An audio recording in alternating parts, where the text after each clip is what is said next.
ఉంది ఇక మనకు నోటీసులు వచ్చుడు మనం పోవుడు ఇవన్నీ కూడా రొటీనే పాత చింతకాయ పచ్చడి దీన్ని పట్టించుకోవాల్సిన అవసరం కానీ దీని గురించి ఆందోళన పడాల్సిన అవసరం కానీ లేదు పెడితే గిడితే 15 రోజులు జైల్లో పెడతాడు పైశాచిక ఆనందం పొందుతాడు తప్ప వాడు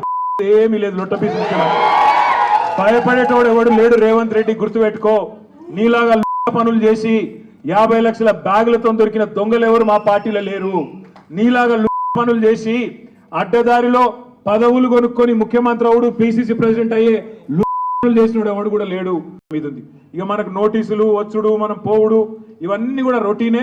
పాత చింతకాయ పచ్చడి దీన్ని పట్టించుకోవాల్సిన అవసరం కానీ దీని గురించి ఆందోళన పడాల్సిన అవసరం కానీ లేదు పెడితే గిడితే 15 రోజులు జైల్లో పెడతాడు పైశాచిక ఆనందం పొందుతాడు తప్ప వాడు ఏమీ లేదు లొట్టపీసు భయపడేటోడు ఎవడు లేడు రేవంత్ రెడ్డి గుర్తుపెట్టుకో నీలాగా పనులు చేసి 50 లక్షల బ్యాగులతో దొరికిన దొంగలు ఎవరు మా పార్టీలో లేరు నీలాగా పనులు చేసి